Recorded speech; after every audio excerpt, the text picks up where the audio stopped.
الرحمن الرحیم. خب امروز درباره یکی از مقالات بسیار مهم در زمینه مینیمال قرار صحبت کنیم. این مقاله هست کمینه‌گرایی در داستان نویسی معاصر. خب کمینه‌گرایی نام دیگر مینیمالیسمه که یکی دیگر از دوستان به ما پیوستند. فکر کنم نیومدن چرا آخرشم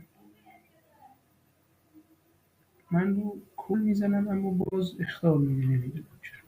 خب برام خدایی که در این نزدیکی است درباره کمینه‌گرایی در داستان نویسی معاصر. ببینید دوستان، کمینه‌گرایی همان معادل فارسی مینیمالیسته که حالا این واژه رو برای اون انتخاب کردن. آیه قشنگ و زیبایی هم هست. من قسمت‌های مهم این مقاله رو که فکر می‌کردم به درد بخور هست و ما میتونیم از اون استفاده بکنیم هایلایت کردم و درباره همینها فقط یه صحبتی میکنم. شما دوستانم میتونید صحبت بکنید، عزیزانی که مقاله رو خوندن، و به نکات خوبی در این مقاله انشالله خواهیم رسید. بله بفرمایید خانم فاطمه، دست بلند کردید، سوالی دارید؟ خب رواج داستان نویسی ریشه در گرایش به کمینه‌گرایی یا مینیمالیسم در دنیای معاصر دارد که جنبشی در هنر به شمار می‌رود و بر دو پایه سادگی و ایجاز بنا شده است. همینجا نکته مهمی هست که من همیشه بر روی اون تاکید داشتم که مینیمال نوشتن، داستانک نوشتن باید ساده باشه، نه اینکه ما بیاییم یک داستانک‌های پیچیده رو بنویسیم و مخاطب رو گمراه بکنیم، داستانک‌های فلسفی بنویسیم و یا اینکه ایجاز رو در اون رعایت نکنیم. پس این دو پایه سادگی و ایجاز در داستانک بسیار اهمیت دارد. این یه نکته. حالا اینجا میگه کمینه‌گرایی یا مینیمالیسم جنبشی در نیمه دوم قرن 20 در هنر است که در تقابل با پیچیدگی‌ها و درازگویی‌های پیشینیان شکل گرفت. خب زمانی ما مینیمالیسم یا کمینه‌گرایی رو مشاهده می‌کنیم که رمان‌های طولانی با توصیفات بسیار زیاد قبل از اون وجود داشته، 500 صفحه، 600 صفحه، 700 صفحه، و بگویی اینا خسته شدن دیگه. اومدن چیکار کردن؟ اومدن یک جنبشی به اسم کمینه‌گرایی یا مینیمالیسم رو به وجود آوردن در نیمه دوم قرن 20 که اومدن گفتن آقا چه خبره؟ چرا اینقدر زیاد ما بنویسیم؟ بیایم مسائل رو ساده، رک و پوسکنده و در کمترین کلمات ممکن به مخاطب خودمون انتقال بدیم. و همین کار رو هم کردن.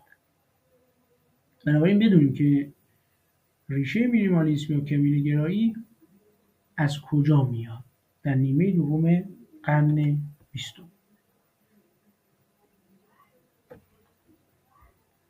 مینیمالیسم در ادبیات سبک یا اصل ادبی است که بر پایه فشردگی افراطی و ایجاد بیش از حد محتوای اثر بنا شده است. مینیمالیست‌ها در فشردگی و ایجاز تا آنجا پیش می‌روند که فقط عناصر ضروری اثر، آن هم در کمترین و کوتاه‌ترین شکل، باقی بمانند.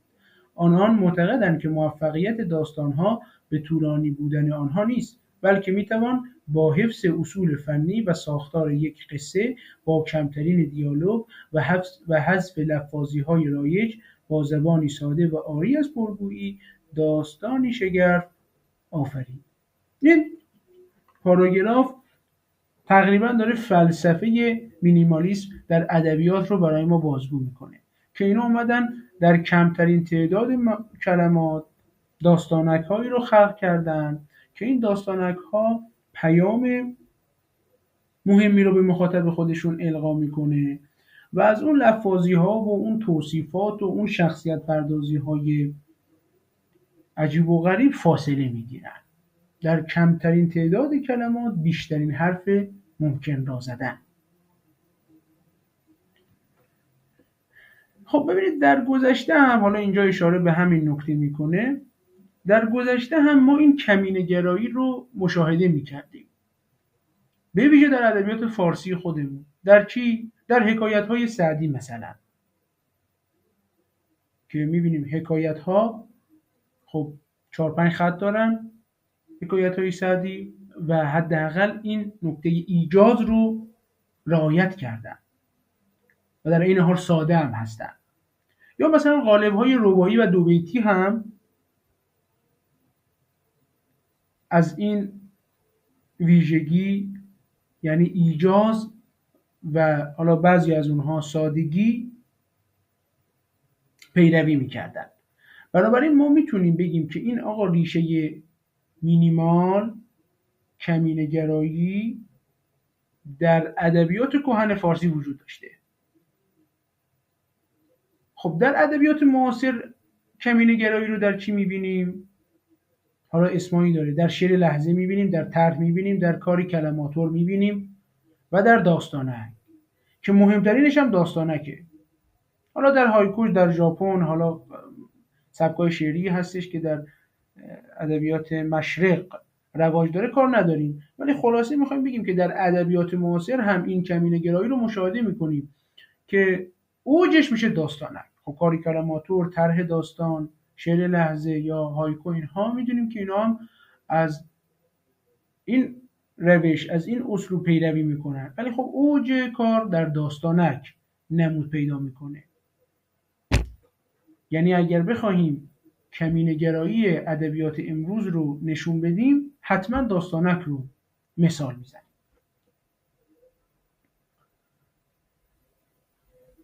خب اینجا اومدم یه نکته‌ای رو هایلایت کردم. در واقع بینش هنری مینیمالیست ها بر این دو جمله استوار است: کوچک زیباست، ساده زیباست.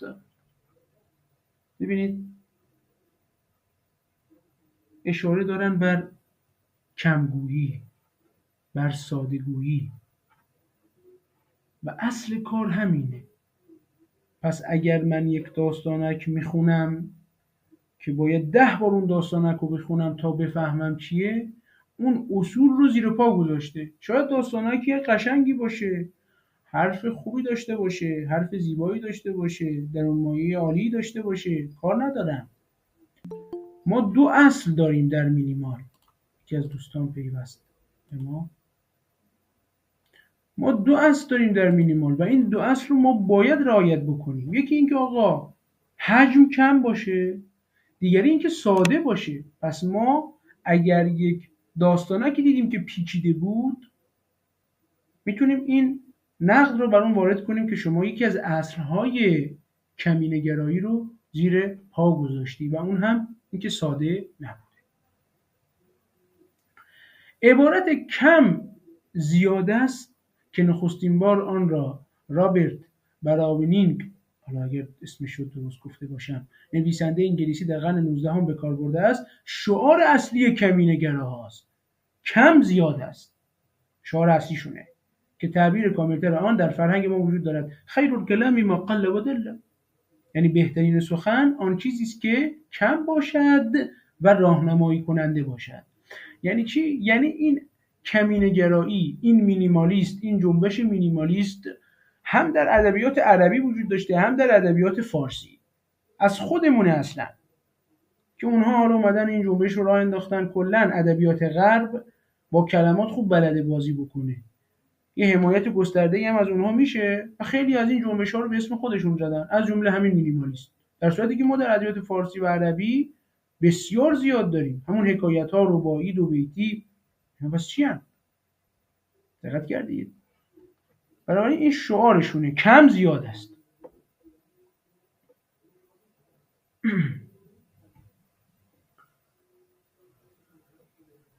اینجا درباره اینکه چرا نویسندگان به مینیمال روی آوردند و دلیلش چی بوده، یه پاراگراف خیلی مهمیه، من این رو میخونم که ما با فلسفه این روی آوردن نویسندگان به داستانک ها هم آشنا بشیم. جان بارت که از نویسندگان نسل سوم آمریکایی است، شرایطی را که زمینه‌ساز جنبش مینیمالیسم در آمریکا شد و موجب گردید تا نویسندگان آمریکایی حجم و فرم تولید آثار ادبی خود را کاهش دهند، اینگونه برشمرده است: 1. شرایط نامناسب روحی مردم آمریکا پس از پایان جنگ ویتنام که موجب شد علاقه‌ای به پرحرفی نداشته باشند و به سکوت و کمگویی روی آورند. دقت بکنید، پس جنگ. 2. بحران انرژی در سالهای 1973 تا 1976 میلادی که موجب شد بر ضد اسراف عمومی و زیاده‌روی‌ها واکنش نشان دهند و به حداقل رو آوردن. حالا اون بحران انرژی که وجود اومد و به هر حال تأثیر داره دیگه، یعنی شما نتونی مثلا برق رو 2400 داشته باشی، کم داشته باشی، یعنی به کم قانع باشی. دقت میکنید. 3. کاهش میزان مطالعه، این خیلی مهمه، در بین عموم به ویژه جوانان به علت رواج سینما و تلویزیون. همین الان خیلی‌ها میگن که آقای کاظمی خب شما چه گیری دادی به این داستانک و مینیمال و نمیدونم داستان کوتاه و بابا ول کن دیگه، مثلا برو رمان تو بنویس، ولش کن. خب الان چند درصد مگر رمان میخونن حقیقت تو کشور ما؟ انگوش شمارن. من خودم دانشجوام دیگه، من میبینم در خوابگاه که گاهی میرم به بچه‌ها سر میزنم میام، حداقل من تا حالا ندیدم که دست یک دانشجو کتابی غیر از کتاب درسیش باشه. امیدوارم که باشن، حداقل من ندیدم، تو خوابگاه من ندیدم، تو اتاق مطالعه من ندیدم، توی اتاق‌ها ندیدم، هیچ. به هر حال دانشجو هم قشر تحصیل کرده این جامعه است دیگه، یعنی به هر حال باید یک مطالعه داشته باشه از کتاب‌های مختلف. حالا داستان و اینا رو ما نمیگیم، کلی میگم. همه یا فیلم میبینن یا فوتبال میبینن یا نمیدونم سریال میبینن، کار ندارم. به هر حال میخوام بگم که دیگه با رمان و داستان بلند نوشتن شما مخاطب عموم رو نداری. این نکته مهمیه و باید قبول کنید. اما وقتی داستانک مینویسی این فرصت رو داری که وقتی اون رو در یک گروه تلگرامی، کانال تلگرامی، اینستاگرامتون به اشتراک میذاری، همه یه بار بخونن. این خیلی خوبه. هر قالبی این ویژگی رو نداره. تنها قالبی که توی نثر این ویژگی رو داره داستانک. مورد 4: رواج مجلات که محدودیت فضای آنها اجازه نمیداد تا نوشته‌های طولانی چاپ. چقدر قشنگه این مورد 4. الان مجلات خودمون هم همینه. شما اگر بخواید تو مجله یک داستان بفرستید، داستان 5 صفحه‌ای بفرستید، اصلا اجازه نمیدن چاپ کنن. چون اگر مجله چند صفحه است، کلا مثلا 30 صفحه است. ولی اگر داستانک بفرستید یه گوشه موشه جایی پیدا میکنن و داستانکتون رو قرار میدن. نکته مهمه. مورد 5: واکنش در برابر افسانه پردازی های مسخره‌آمیز و زیاده نویسی های متکلفانه و روشنفکر معابی. خب اینم همون نکته بود که گفتم، اون توصیفات عجیب و غریبی که نویسندگان به ویژه روس دارن و رمان‌های زیادی ما خوندیم از نویسندگان مختلف. شاید 20 صفحه مثلا ما توصیف داریم، که از دوستان به ما پیوستن 20 صفحه شاید ما مثلا توصیف داریم. خب الان چه وضعیه؟ آدم خسته میشه دیگه. یا مثلا بعضی از این رمان‌های فانتزی، البته نه همش، بعضی که واقعا به شعور مخاطب توهین میکنن، یک دریوری‌هایی می‌نویسن که اصلا نمیدونی چی هست و وقتی با نویسنده هم صحبت می‌کنی اونم میگه من همینجوری به ذهنم رسیده چیزایی نوشتم. منظورم رمان‌های فانتزی هستش که قوی نیست ها. من خودم عاشق رمان‌های فانتزی ام. 6: واکنش در برابر تبلیغات پرزرق و برق و مبالغه‌آمیز آمریکایی. این داستانک نویسی میدونی چی بود؟ همین نوشتن داستانک، همین ساده نویسی داستانک، همین کوتاهی داستانک انگار پرچم قشر ضعیف جامعه رو داره بالا میبره. دقت کردید دوستان؟ یعنی فقرا در جامعه ما و در هر جامعه‌ای خب کسانی هستن که نمیتونن اون زندگی ماورایی خود رو داشته باشن. بخاطر همین انگار این داستانک اومد این حرف بزنه و واقعا همینجور بود. اومد از دغدغه‌های مردم گفت. ما هم اگر میخوایم داستانک بنویسیم باید از دغدغه‌های مردم بگیم. نویسنده باید از دغدغه‌های مردمش بگه. اگر نویسنده ای که خوددار باشه، هیچی نگه، حرفی نزنه، ننویسه، پس میخواد چیکار کنه؟ برای کی میخواد بنویسه؟ اگر مخاطبش مردم خودشن که باید درد اونها رو بنویسه. داستانک همچین گونه عجیب و غریبیه. اون کسایی که میان میگن داستانک چیه، ببینید اینا رو نخوندن، نمیدونن، خبر ندارن. یه پاراگراف دیگه میخونم. در این دوره و زمانه سخنوری‌های پرآب و تاب درباره دنیا درست مثل همان شاخ و برگ‌هایی که در رمان‌های بزرگ می‌گنجانیم جایز نیست. ما تلاش کرده ایم راز عالم را در وجود بیشمار چشم مورچه دریابیم و در مهره‌های فسیل شده‌ای که سعی داریم از آن اسکلت کامل دایناسور عظیم‌الجثه‌ای را بازسازی کنیم.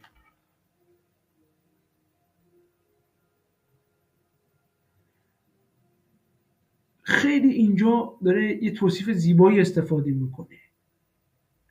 میگه دیگه ما قرار نیست از اون سخنوری ها، از اون توصیفات، از اون کلمات پرآب و تاب و اینا استفاده بکنیم. نه،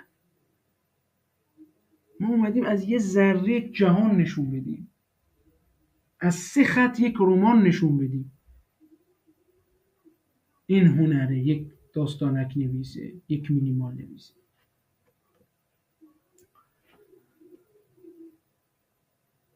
خب حالا بیایم یکم بحث رو فنی ترش کنیم. برای داستانک نام‌های دیگه‌ای هم انتخاب کردم. پاره داستان، داستان خیلی کوتاه، داستان چند خطی، داستان برق‌آسا. این خیلی معروفه. یه مجموعه هم داریم به اسم داستان‌های برق‌آسا. داستان ناگهانی، داستان یک دقیقه‌ای، داستان کارت پستال، داستان آتشین، داستان ترکشی، داستان طرحوار، داستان لاغر، ریز داستان هم داریم، داستان ریزه داریم. اینا اسمای مختلفی هستش که برای داستانک استفاده کردن مترجم ها و جانب دیگه اسمای مختلفی داره، همه هم قشنگ.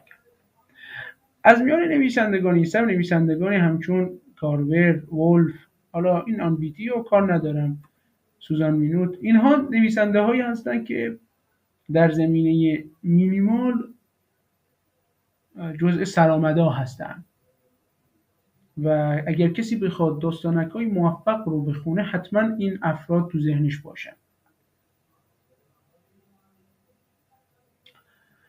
در ایران اثر مشترک فریدون هدایتپور و عبدالحسین نیری با عنوان در خانه اگر کس است را که در سال 1339 منتشر شد از اولین داستانک‌ها در دوره معاصر می‌دانند. پس چه سالی؟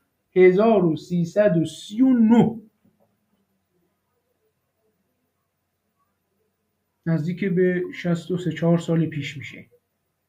پس اولین داستانک رو ما اگر بخوایم یک تاریخی براش نام ببریم 1339.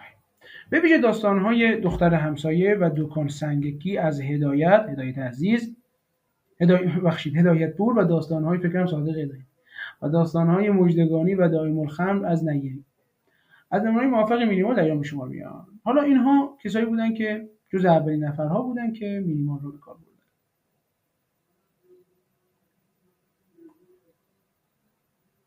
خب اینجا مواردی هستش که حالا من چون میخواستم اینها رو برام پیدا بکنم و این داستانک ها رو بخونم. ببینید صادق هدایت میگم بود اینجاست، اگر دقت کنید این موسم رو ببینید می‌بینیم که نویسنده‌های بزرگ مثل صادق هدایت، مثل چوبک، مثل براهنی، مثل غلام حسین سایدی و افراد دیگر اومدن داستانک نوشتن. پس بزرگان ادبیات پارسی ما هم دستی بر قلم داشتن و داستانکی خلق کردن. اینها نمونه هایی هستش که حتما دوستان برن پیدا بکنن، چون کار مقاله همینه عزیزان، میره دست میذاره رو بهترین ها، چیز الکی به ما معرفی نمیکنه.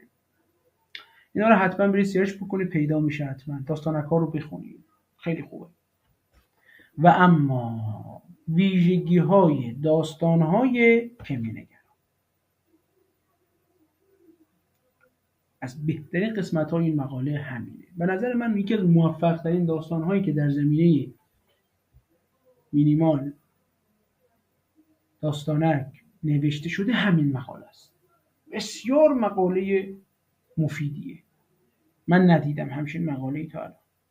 مقاله زیاد کار شده، اما این مقاله‌ای که اینجوری بیاد دسته‌بندی کنه خیلی زیبا کار کرد. خب اولین ویژگی داستان‌های کمینه‌گرا کم حجمیشه. اظهر من الشمس دیگه این دیگه. و حالا من اینجا یه چیزایی رو هایلایت کردم. جیمز توماس در مجموعه داستان‌های بهترین بچه‌های عالم، داستان‌هایی رو که بین 250 تا 750 کلمه دارن جمع‌آوری کرده. این سرنخ‌هایی که در مقاله به ما میدن خیلی مهمه ها. یعنی شما الان همین بهترین بچه‌های عالم رو باید کتابشو پیدا بکنید. اگر به مینیمال علاقه دارید، به داستانک علاقه دارید، بخونید داستانک‌ها. یا مثلا داستان‌های 55 کلمه‌ای گیتا گورگانی اون رو ترجمه کرده. باید این رو پیدا کنیم، بخونیم. از نظر توماس داستان‌های کوتاه داستان‌هایی هستن که اینجا مهمه. این تعداد کلمه یه بحث خیلی چالشیه در مینیمال. حالا ببینیم این چی گفته آقای توماس. داستان‌های کوتاه داستان‌هایی هستن که بیش از 1000 کلمه نداشته باشند. او داستان‌های بین 300 تا 1000 کلمه را فلش فیکشن و داستان‌های 10 تا 300 کلمه رو میکرو فیکشن. به نظر من درست‌ترین تعریف درباره تعداد کلمه همینه. ببین دوستان، اگر شما یک نوشته ای رو خلق کردید و بین 300 تا 1000 کلمه داشت، اون داستانکه یا همون فلش فیکشن. فلش فیکشن همون داستانکه.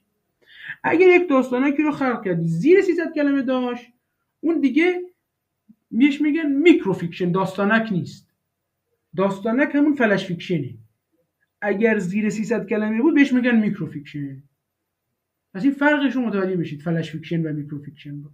فلش فیکشن بین 300 تا 1000 کلمه، میکرو فیکشن زیر 300 کلمه. دیگه بحثای زیادی میگم، تعداد کلمات متفاوته، اما به نظر من بهترین تعریف درباره تعداد کلمات همین جمله آقای توماس. ویژگی دوم طرح ساده. اینکه حجم کم باشه و طرح پیرنگ ساده. چه خبرتونه مثلا میرید داستانک‌های فلسفی می‌نویسید، داستانک‌های روانشناسانه می‌نویسید، اصلا اینها جایگاهی ندارن. ببینید فلسفه نوشتن این نیست که ما بریم قلم به سلم به حرف بزنیم یا از چیزهای سخن به میان بیاوریم که یک نمیدونم کتاب 500 صفحه‌ای هم نتونه اون رو بفهمه. شما باید خیلی طرح جمع و جور ساده در مینیمال داشته باشید. حرفتون رو باید ساده بزنید و در اون سادگی به دنبال اهداف فلسفی خودتون باشید. اهداف اجتماعی، اهداف سیاسی، اهداف اقتصادی، اهداف روانشناسانه، اهداف تاریخی، همشون. اینجور نباشه که ما یه طرح پیچیده و عجیب و غریب در حالی از ابهام داشته باشیم. ببینید طرح در داستان‌های کوتاه یا مینیمال بسیار ساده است، زیرا این گونه داستان‌ها آغاز و پایانی نزدیک به هم دارن. بله دیگه، در 2 پاراگراف شما میخواین داستانتون رو تموم کنید، پس آغاز و پایان نزدیک و در آنها همه عناصر طرح امکان حضور نمی‌یابند 100%. شاید مثلا ما تعلیق نداشته باشیم، مثلا میگم شاید نقطه اوجی نداشته باشیم، البته بعیده.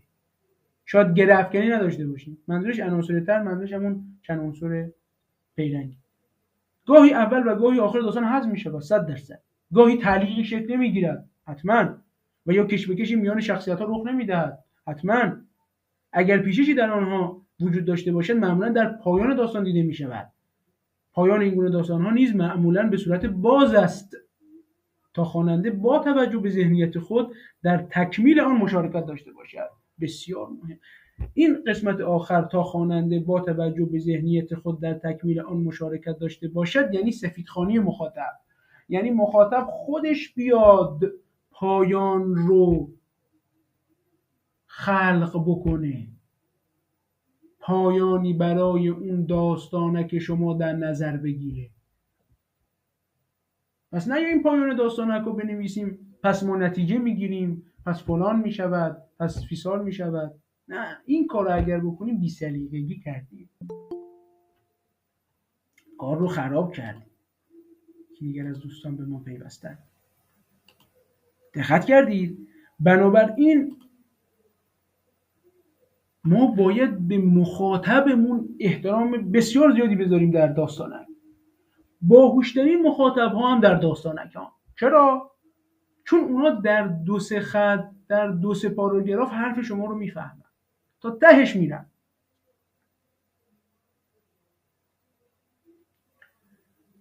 مورد سوم، بی‌پیرایگی زبان. چقدر این مهمه. اینا همه اون سوالهایی هستش که هزاران بار از من پرسیدن و برای هزاران نفر شاید من این مقاله رو فرستادم و الحمدلله هیچ کس هم نخونده و باز من همون سوالا رو از من میپرسن. شما مقاله رو خوندی؟ میگه نه. میگم خب پس مشکل از همینجا دیگه آب میخوره دیگه. تو مقاله رو نخوندی. شما نیومدی 20 صفحه بخونی، بعد چجور توقع داری مثلا من بیام برات توضیح بدم؟ ببینید بی‌پیرایگی زبان یعنی چی؟ یعنی اینکه ما نیاییم 1000 تا استعاره در داستانک قرار بدیم، تشبیه، استعاره، کنایه، حس آمیزی، تمام آرایای ادبی رو حالا میخواد در 2-3 پاراگراف قرار بده، میخواد اون ذوق ادبی، اون هنر خودش رو در یک داستانک بی‌نوا به منصه ظهور بذاره. این حرفا نیست.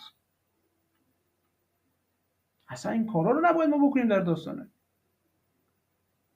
ببینید در داستانک ها معمولاً واژه ها با دقت انتخاب و به جا به کار برده می شود. پس انتخاب واژه در داستانک نقش حیاتی داره. هر کلمه ای رو ما نمیتونیم بیاریم استفاده کنیم چون تعداد کلماتمون کمه. ببینید در رمان شما 300 صفحه مطلب دارید، 300 صفحه متن دارید. اگر مثلا تو اون 300 صفحه 50 بار هم کلمه حداقل رو استفاده کردید، هیچ کس نمیاد یقه شما رو بگیره. اما اگر اومدید در 2 پاراگراف 10 بار حداقل مثلا میگم ها استفاده کردید، تو ذوق میزنه، میگن این دیگه چه نوشته مسخره‌ایه. پس خیلی مهمه از تکرار بیجا ما باید بپرهیزیم. ببینید تکرار 2 حالت داره، یا تکرار مفیده که هیچ، حالا تکرار مفید بحث مفصلی داره اینجا صحبت نمی‌کنیم، یا نه همینجوریه هیچ هدفی نداره، اون نباید استفاده بشه در مینیمال. به علاوه زبان در این گونه داستان‌ها بی‌پیرایه و شفاف است، یعنی عاری از آرایه‌های ادبی پیچیده. حالا یکی اومد گفت آقا مثلا من یه حس آمیزی استفاده کردم، یه تشبیه قشنگ استفاده کردم، نه اون اشکال نداره، استفاده کنید، اما اگر بی آکنده از اینها بکنید کارو خراب میکنه عزیزان. که در آن کلمه ها معنای حقیقی خود را دارن، یعنی معنی مجازی ندارن، اما منظورش استعاره ایناست. در این داستان ها واژه های پرتجمل و متکلف جایگاهی ندارن. ببینید این آخر رو نگاه کنید. تفاوت مهم حکایات قدیمی با داستان‌های مینیمال معاصر همین نکته است. حکایات قدیمی از جهت حجم با داستانک‌های معاصر شباهت دارند، اما زبان بسیاری از آنها ساده نیست. یکی از تفاوت‌های داستانک با حکایت همینه. البته من اینجا گفته چی؟ یکی از تفاوت‌های مهم. من فکر کردم میگه مهمترین تفاوت. آره اینو میتونیم قبول کنیم. یکی از تفاوت‌های مهم همینه که زبان بسیاری از حکایت‌ها، مثلا حکایت‌های سعدی یا حکایت‌های دیگر از بزرگان ادبیات پارسی ما، خب زبان ساده ای واقعا ندارن، مثلا استعاره، کنایه، ایهام، اینها استفاده میکنن داخلش. حالا اما زبان داستانک ساده است. تفاوت‌های دیگه‌ای هم وجود داره بین حکایت و داستانک. مثلا یکی از تفاوت‌های مهم دیگه‌ای که داره این هستش که در حکایت ما نتیجه گیری داریم. دیدید اگر حکایت بخونید آخر میگه مثلا این نتیجه رو میگیریم، یا یه بیت شعر میاره یا فلان. اما در داستانک ما اصلا چیزی به عنوان نتیجه گیری نداریم. نتیجه گیری یعنی خودکشی در داستانک. بسیار مهمه. ریموند کارور نویسنده برجسته، این کارور رو همه بچه‌ها تو ذهن داشته باشید ها. ریموند کارور نویسنده برجسته مینیمالیسم می‌نویسد میتوان در یک داستان کوتاه به زبان معمولی اما دقیق درباره مسائل و اشیاء معمولی نوشت و قدرتی عظیم و حتی حیرت انگیز به اشیا مانند صندلی، پرده پنجره، چنگار، سنگ یا گوشواره یک زن داد. میتوان یک خط از گفتگوی به ظاهر بی آزار را نوشت و کاری کرد که پشت خواننده بلرزد. یعنی چی؟ یعنی هنر در سادگی. اگر شما بیایید در سادگی یک حرفی بزنید که پشت خواننده بلرزه، هنر کردید. نه اینکه از کلمات پیچیده استفاده بکنیم، از جملات پرطمطراق استفاده بکنیم و بگیم ما یکیم. نه، این کار یک آدم حرفه‌ای نیست. اگر دقت بکنید نماکاری حرفه‌ایه که بیاد در ساده ترین شکل ممکن یک کار فوق‌العاده تحویل شما بده.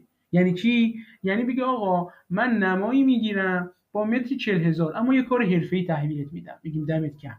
اما اون کی میاد با متری 1,000,000 کار میکنه، اون دیگه هنر نکرده، اون دیگه هنری نداره. اینجا این البته بی پیرایگی زبان مانع از آن نیست، دقت کنید، که نویسنده به زبان تصویری دست یابد. همین زبان ساده و بی پیرایه میتواند تصویرآفرین باشد، به طوری که خواننده داستان را در برابر چشمانش می‌بیند. بنابراین نوشتن در این سبک یعنی نشان دادن ملموس وقایع. گرایش بسیاری از داستان‌نویسان معاصر به کاربرد زبان حال در داستان نیز از همین امر ناشی می‌شود، زیرا روایت زمان حال به تصویری شدن داستان کمک می‌کند. میگه آقا حالا چرا اومده اینجا کار ندارم، ولی خب این نکته خوبی گفت که آقا زبان حال، مثلا من میروم، من میگویم، من مینشینم، اینجوری، یا حالا سوم شخص حال فرق نمیکنه. یکی از گناهایی هستش که مخاطب حس میکنه الان داره اون اتفاق میفته. میدونیم دیگه ویژگی زاویه دید، یا حالا اول شخص یا سوم شخص که در اون زبان حال به کار میره همینه که مخاطب حس میکنه همین الان داره اون اتفاق میفته. دیگه در مینیمال ها این کاربرد داره، راست میگه، در مینیمال های زیادی این اتفاق میفته. البته نه همین مینیمال ها، اصلا هم این نیست که مثلا حتما با استفاده شه، نه، ولی خب من دیدم که زیاد استفاده میکنن از زبان حال. مورد چهارم واقع گرایی. البته این واقع گرایی رو من یکم روش بحث دارم. چرا؟ حالا ببینیم. گفته داستان‌های مینیمال داستان‌های رئالیستی محسوب میشن. خب قبول، داستان‌های مینیمال خب باید از زندگی مردم بنویسن، از اتفاقاتی که رخ داده بنویسن، اشکال نداره، ما ایرادی بهش وارد. اما این که مثلا شما بیاید مثل کار کلیله و دمنه، یعنی از زبان حیوانات بنویسید، از زبان خورشید، از زبان ابر، باد، از هر چیزی، اگر شما بیاین این کار رو بکنید هیچ کس به شما خورده وارد نمیکنه در مینیمال. دقت میکنید دوستان؟ یعنی در داستانهای مینیمالیستی درسته گفته داستانهای رئالی هستن، اوکی، مشکل نداریم رئال باشن، اما اگر شما بیایید زبانی استفاده بکنید، از تشخیص استفاده بکنید، جان بخشی به اشیا استفاده بکنید، اشکالی نداره. اما همونیا که استفاده میکنید درون مایه رئالی باید داشته باشن. یعنی چی؟ ببینید ما باید نمیتونیم داستان فانتزی بنویسیم، اصلا جایگاهی نداره فانتزی نوشتن در داستانک. اما میتونید شما مثلا از زبان خورشید و آفتابگردان صحبت بکنید اما به دنبال یک هدف باشید، یعنی درون مایه رئالی داشته باشه، هدف داشته باشه. یعنی اون خورشید نماد افرادی از جامعه باشه، اون آفتابگردان نمادی از افراد جامعه باشه.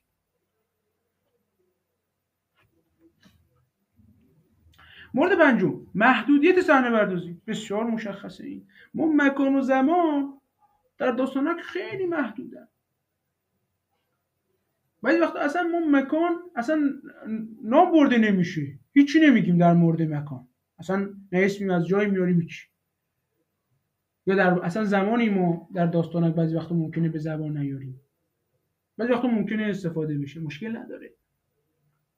ببینید گفته مکان وقوع حوادث نیز معمولا ثابت است و کمتر تغییر می‌یابد. بله. خب چرا کمن؟ چرا محدود صحنه پردازی داریم؟ چون تعداد کلمه کمی داریم. ما نمیتونیم مثلا در یک داستانک 10 جا بریم یا 10 سال رو روایت بکنیم. یکی از دوستان یه بار برای من یه داستانک فرستاده بود، آقای کاظمی نظرت چیه؟ من خوندم گفتم به خدا قسم این طرح رمانه. گفت یعنی چی؟ گفتم بابا تو 10 نسل رو آوردی داخل یه داستانک 7 خطی. چه خبره؟ این طرح داستانک نیست. این فرق بین طرح و داستانک هم باید بدونیم. طرح یعنی اینکه بیایم خلاصه ای از اون رمان یا داستان کوتاهمون رو بنویسیم با روابط علت و معلولی که داخلش هست. اما داستانک نه، خودش داستانه. مورد ششم، محدودیت تعداد وقایع و شخصیت ها. واقعا کاملا مشخصه. میگن که اصلا در داستانک ما یک حادثه داریم. در داستانک ما محدودیت در تعداد شخصیت داریم. شخصیت پردازی محدوده. اصلا تمام عناصر داستان در داستانک محدوده. ببینید نوشته ساختار داستان‌های مینیمالیستی معمولاً بر یک شخصیت یا یک واقعه. حالا میگه معمولاً چون دو تا شخصیت هم اشکال نداره، سه تا شخصیت هم اشکال نداره، یک واقعه خاص بنا شده است. یا مثلا مرکز ثقل داستان روی یک شخصیت است. شخصیت مخالف نیز معمولاً امکان حضور نمی‌یابد. از این رو در این داستان‌ها مجال کمتری برای درگیری و کشمکش وجود دارد. حالا اینو معمولاً دیگه ممکنه باشه ها. ممکنه من الان 100 تا مینیمال براتون بیارم که کشمکش داره، درگیری داره، چند تا شخصیت داره، اشکال نداره. میخواد این محدودیت رو بگه آقا نیا مثلا 10 خط درباره ویژگی‌های چهره‌اش صحبت کن، اخلاقش رو بگو، رفتار و سکناتش، اینا اصلا جایگاهی نداره در مینیمال. هیچ. بیشتر هم میان از نوع استفاده میکنن. یعنی چی؟ مثلا میگن فوتبالیست، میگن کارگر، میگن بنا، میگن قصاب، میگن پیرزن، پیرمرد، مرد، زن. اینجوریه. شخصیت ها در داستان های مینیمال اغلب توصیف نمیشون. اغلب چی؟ همیشه اصلا نمیتونی توصیفش کنی مگر اینکه بیای مثلا بگی با اون سبیل های چخماقیش در این حد، بلکه از طریق گفتار آفرین و رفتارهایشون. اون دیالوگی که بین شخصیت ها صورت میگیره رفتارشون رو به ما نشون میده. میگه آقا در این مینیمال در داستانک ما هم شخصیت ایستا داریم هم شخصیت پویا. خب آره ممکنه مثلا یه مینیمالی بنویسیم در لحظه آخر در پایان داستانک اون شخصیت تغییر بکنه، اشکال نداره، اینا رو معیار ثابتی نداره. مورد هفتم، کمرنگ بودن حضور مستقیم راوی. اینو میخونم براتون. هدف اصلی هنر مینیمال حذف هنرمند از اثر یا عدم حضور یک دیدگاه روایی مستقیم است. از این رو نویسندگان کمینگرا نقش ناظر مطلق را ایفا میکنند و اجازه میدهند شخصیت‌های داستانشان حرف بزنند. آنان تلاش میکنند تنها روایتگر وقایع داستانی باشند و از اظهار نظر مستقیم درباره شخصیت‌ها خودداری کنند. به همین سبب حتی وقتی از زاویه دید سوم شخص استفاده میکنن، نوع نمایشی آن را انتخاب میکنن که راوی در آن مانند دوربین فیلمبرداری عمل میکند و مانند دانای کل به تفسیر حوادث و توضیح درباره آنها نمیپردازد. استفاده زیاد از عنصر گفتگو در روایت داستان نیز کوششی برای کم کردن دخالت‌های راوی در متن داستان. آفرین. خیلی مهمه. انتخاب زاویه دید اول شخص نیز که در برخی از داستان‌ها دیده می‌شود، بهتره به جای این برخی میگفت بسیاری دیده می‌شود، برای گریز از دخالت‌های همه جانبه راوی دانای کل است. میگه آقا راوی چه کار است اصلا در داستان؟ راوی کاری نیست در داستان. مجالی نیست برای حضور مستقیم راوی. راوی اول شخص چرا اومد؟ برای اینکه راوی حذف بشه، خودش بشه جزئی از داستان. یا اگر هم سوم شخص بنویسه سریع میپره تو دیالوگ.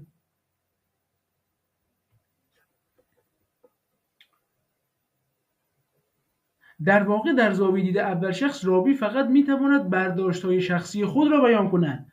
مثلا قالب داستان‌های مجموعه از کجا دارم تلفن میکنم، اینا مهمه، از ریموند کارور از زاویه دید اول شخص روایت میشود. این شیوه به کاربر امکان میدهد که از داستان فاصله گرفته تاثیر روایی خود را بر متن کم کند. آنچه حاصل میشود اهمیت یافتن برداشت شخصی مخاطب.